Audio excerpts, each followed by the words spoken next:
Let's revisit a case from Minnesota that unfolded in 2013. On February 23, 2013, 30-year-old Kyra Steger, a dedicated store clerk at the Mall of America, didn't show up for work. Her colleagues, who were close friends, quickly grew concerned. They tried reaching her through calls and messages, but Kyra didn't respond. Worried, they contacted the police, reporting her as missing. Born on November 19, 1982, in Des Plaines, Illinois, Kyra was described by her parents, Marcy and Jay Steger, as a lively, sweet, and committed daughter. She had worked for 2 stores at the Mall of America Wetzel and later Delia's and had formed strong bonds with her coworkers, whom she considered her extended family. Kyra had a remarkable ability to see strengths in others that they didn't even recognize in themselves. Her future seemed full of promise, bright and serene, but tragically, all of that changed when she disappeared under mysterious circumstances. On Thursday, February 21, 2013, Kyra had a shift at work. Her co-workers said she seemed upbeat, even making plans to enjoy a dinner out with her husband, Jeffrey Trevino, once her shift ended. Kyra and Jeffrey had met 3 years prior, and their connection was instant. Their relationship blossomed quickly, leading to marriage. To everyone who knew them, they appeared to be a happy, stable couple. Though like all relationships, they had their disagreements, they were kept private, with no one outside their immediate circle suspecting any major issues. But by Saturday, 2 days later, Kyra had vanished without a trace, leaving behind questions that still need answering. On February 23rd, when Kyra didn't show up for work, her colleagues grew worried because this was completely out of character for her. Kyra was always punctual, strict with herself and others, and never tolerated being late. Her co-workers tried reaching her, but when they couldn't, they called her husband, Jeffrey. He was just as confused, stating that Kyra had left their home the previous morning and hadn't returned since. However, he wasn't overly alarmed at first, as Kyra had a habit of occasionally disappearing for a day or two, staying at a friend's house or visiting relatives without informing anyone. The heavy snowfall that day did cause some concern, and Jeffrey speculated that something might have happened to Kyra on her way. Perhaps her car had gotten stuck and her phone ran out of battery. Still, without any new information, Jeffrey filed a missing persons report and reached out to Kyra's family. They, too, were shocked and devastated by her sudden disappearance. Detectives quickly sprang into action. As is typical in such cases, the investigation began with questioning the spouse and searching the immediate area. The detectives visited Jeffrey's home to speak with him. He explained that on Thursday evening, he and Kyra had spent time together, dinner, conversation, and even some bowling before heading home. According to Jeffrey, Kyra had planned to watch a movie once they got back. He also mentioned that on Friday morning, around 8:30 a.m., Kyra left the house for work, where she was expected to be present for an event. She was acting completely normally, and Jeffrey noticed nothing unusual in her behavior. Jeffrey didn't find it unusual when Kyra occasionally disappeared for a day or two. Even though he wasn't sure where she went or who she was with, he didn't think it was cause for concern. According to him, they had been experiencing some relationship issues over the past few months, but nothing that seemed too serious, just the kind of minor disagreements that happen in any marriage. When detectives asked him if Kyra could have been staying with someone else or possibly having an affair, Jeffrey firmly denied it. He explained that he had asked her about this directly and she had assured him there was no one else. He expressed how much he loved and trusted his wife. The investigators, not fully convinced, passed along all the information they had gathered about Kyra and her car to the local patrol units. They then went to the Mall of America to verify Jeffrey's story and search for any potential clues. As one of the largest malls in the world, located in Bloomington, the Mall of America has hundreds of stores and various attractions, along with an extensive network of security cameras. The detectives knew exactly when Kyra had left work on February 21st, so they reviewed the footage from that time. The security video confirmed Jeffrey's account. Kyra left work as planned, met Jeffrey, and they spent some time together at the mall before heading to the parking lot and driving away. There was no sign of any conflict, and everything appeared normal. As the days passed with no sign of Kyra, her family's anxiety only grew. The waiting, with no new information, became unbearable. In a desperate attempt to help with the investigation, Kyra's family traveled to Bloomington. They printed flyers with her photo, posted them on telephone poles, and handed them out to people on the street, hoping to draw attention to Kyra's disappearance and get any leads that might help bring her home. Realizing they couldn't just sit back and wait, Kyra's family took matters into their own hands. While they continued distributing flyers, the investigators pressed forward with their own inquiries. During interviews with the couple's neighbors, officers noticed a security camera on one neighbor's house. The camera rotated, and at one point, it captured a view of Kyra and Jeffrey's home. The investigators requested a copy of the footage, hoping it might reveal something useful. Around the same time, phone records from Kyra's cell phone arrived, giving investigators a new lead. The records revealed that Kyra had been in regular contact with another man, Ryan Wendt. Ryan was the manager of one of the stores where Kyra worked, and they appeared to have had a long and intense relationship. The investigators soon learned that Ryan was out of state, traveling towards Colorado while the search for Kyra was still underway. This raised some suspicions. Why had Ryan left at the same time Kyra vanished? Was it just a coincidence, or did his sudden departure hide something more sinister? Determined to find answers, detectives tracked Ryan down in Colorado, where he agreed to sit for questioning. He told investigators that his last communication with Kyra had been while he was driving through South Dakota. They had exchanged text messages, and these messages were sent shortly before Kyra disappeared. When the detectives reviewed the timing of the texts, they discovered that Kyra had been in touch with Ryan at the same time she was having dinner with her husband, raising even more questions about the nature of her disappearance and the role Ryan might have played. The investigators noticed a clear shift in the relationship between Kyra and Jeffrey, as their communications seemed to grow increasingly distant. As part of the investigation, they examined Ryan's phone to track his location, checking his proximity to nearby cell towers and cross-referencing his credit card statements. It turned out he was out of state on the evening of Kyra's disappearance and had no apparent connection to the event. As a result, he was cleared as a suspect and removed from the list. Meanwhile, Kyra's phone records showed that she had continued texting Ryan even after she had returned home with her husband. Their communication stopped abruptly at 11:44 p.m., after which Kyra's phone went silent. Another team of investigators turned their focus to surveillance footage from a neighbor's camera, which captured the street outside Kyra's home. Unfortunately, the camera had a tendency to swivel too quickly from side to side, making it difficult to get a clear view of anything suspicious. The investigators only managed to briefly spot Jeffrey and Kyra's house when the camera briefly paused in that direction. Jeffrey had mentioned that after a dinner and a night of bowling, he and Kyra had watched a movie and gone to bed. However, the footage revealed something puzzling. Around 2 a.m. Kyra's car was seen reversing into the yard. Due to the poor quality of the video and the camera's rapid motion, it was hard to determine exactly what was happening. The car soon left the yard, but the investigators were left questioning the significance of this sighting. Jeffrey explained that Kyra had asked him to pump gas into her car the night before so she'd be ready for her commute the next day, which he believed accounted for the late-night drive. Jeffrey's story about going to the gas station checked out surprisingly. He was indeed seen there around 3:30 a.m., but after fueling up, the detectives found that he didn't return home. Instead, he inexplicably headed toward the highway, with no clear indication of where he went next. The neighbor's surveillance camera didn't capture his return home, but that could have been a coincidence due to the camera's constant rotation. It's possible that Jeffrey came back later, when the camera was facing the other direction. Further investigation into the footage revealed that Kyra's Chevrolet was seen leaving the house at 9:21 a.m., but unfortunately, the video didn't show who was driving the car.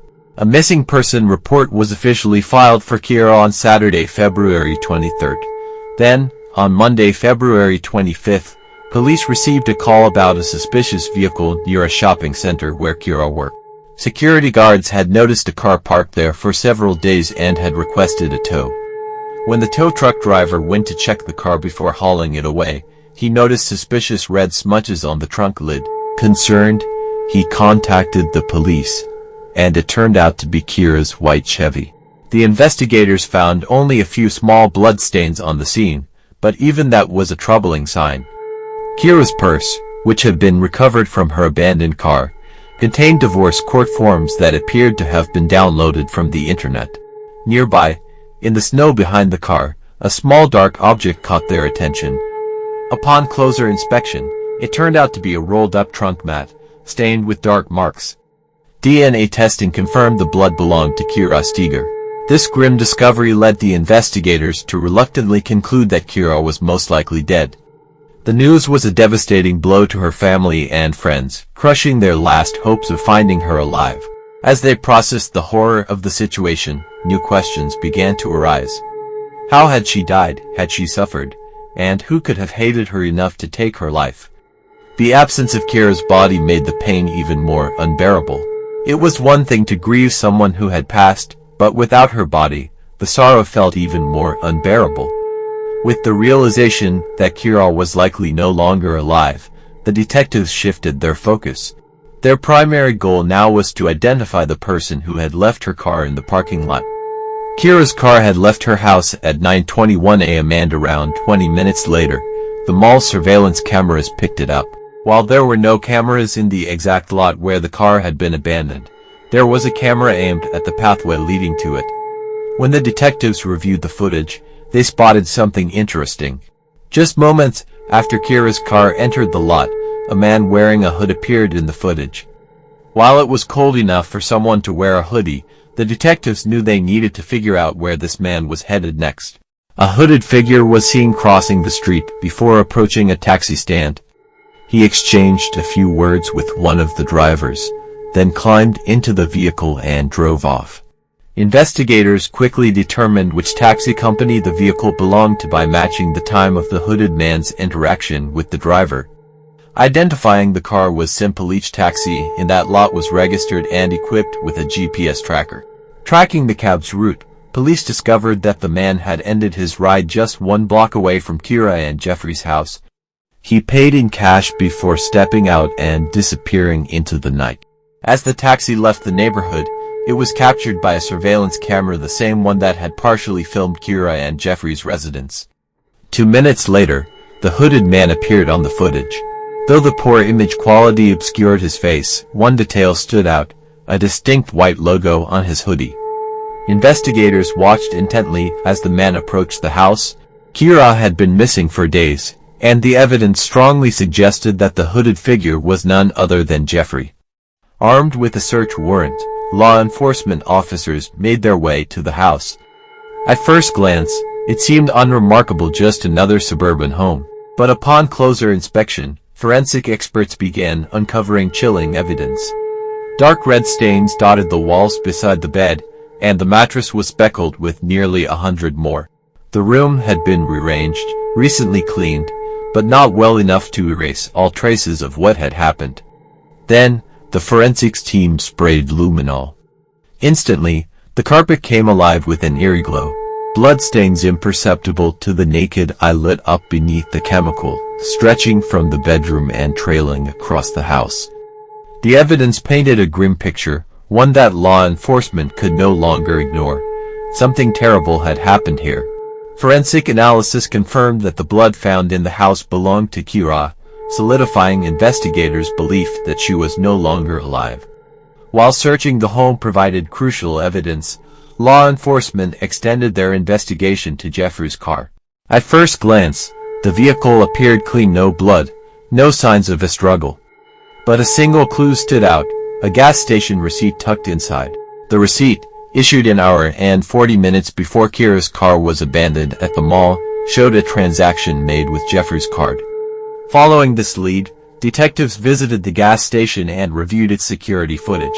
The surveillance tape showed Jeffrey pulling up to a pump, refueling his vehicle, and then stepping inside to withdraw cash from an ATM.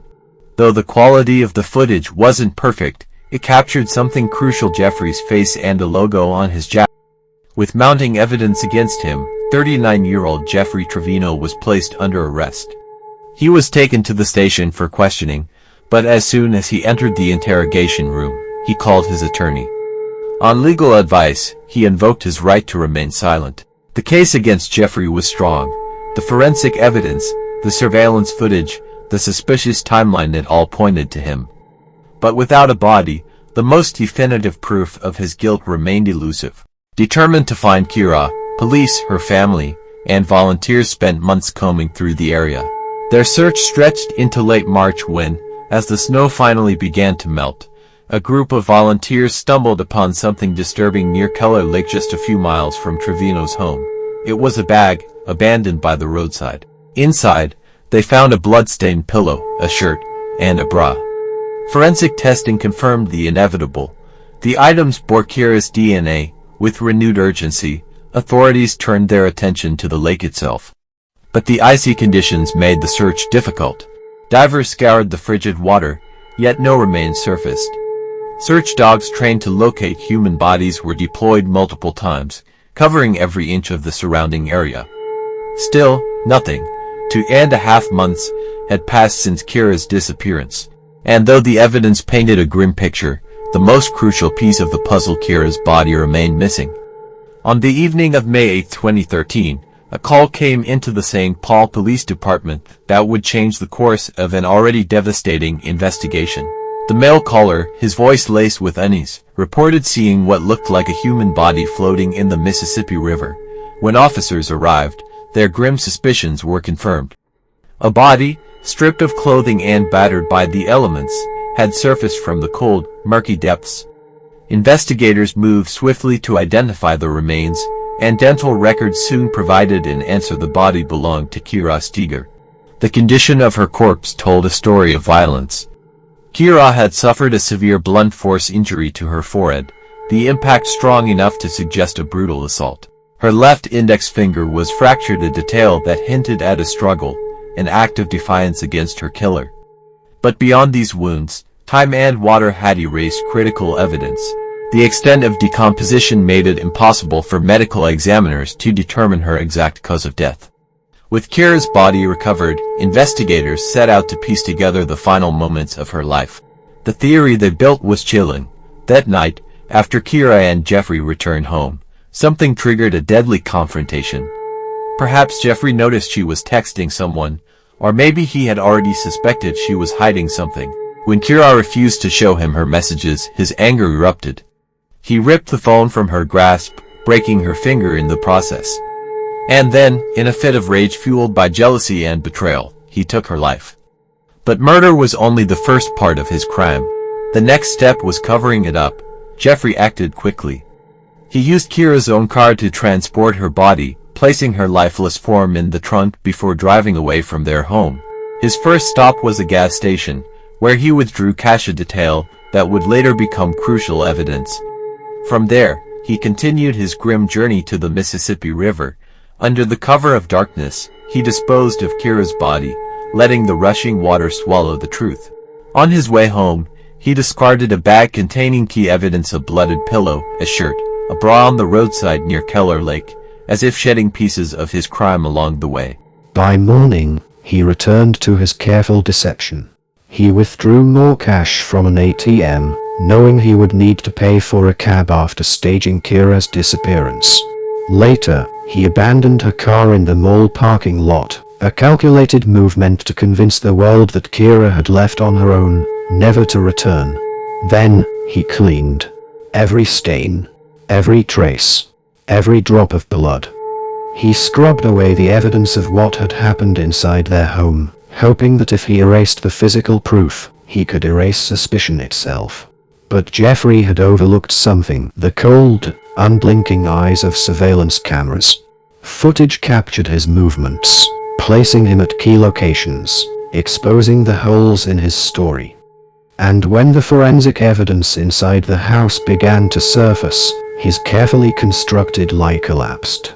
In October 2013, Jeffrey Trevino stood before a jury. The verdict was swift: guilty. Though the prosecution argued that he had deliberately planned the murder, the jury sided with the defense. believing it to be a crime of passion rather than premeditation, a moment of uncontrolled rage rather than a calculated and when the forensic evidence inside the house began to surface, his carefully constructed lie collapsed. In October 2013, Jeffrey Trevino stood before a jury. The verdict was swift, guilty. Though the prosecution argued that he had deliberately planned the murder, the jury sided with the defense, believing it to be a crime of passion rather than premeditation, a moment of uncontrolled rage rather than a calculated killing. Before the sentencing, Kira's family was given a chance to speak, their words searing through the courtroom. "This monster is a calculated criminal," said Kira's sister, Carrie Ann Steger. "He deserves no mercy."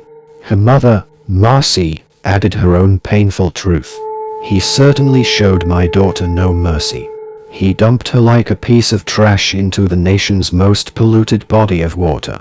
Kira's father, Jay, summed up the family's grief in a single, devastating sentence. "No matter how much time you give Mr. Trevino, it's not enough. Never enough." In November 2013, the judge handed down Jeffrey Trevino's sentence, 27.5 years in prison. With good behavior, he could be eligible for parole in 2031. But for Kira's family, the sentence meant little. No amount of time behind bars could bring her back. No punishment could undo what had been done. The only certainty was that Kira's life had been stolen in a moment of rage, and for those who loved her, the pain of that loss would never fade.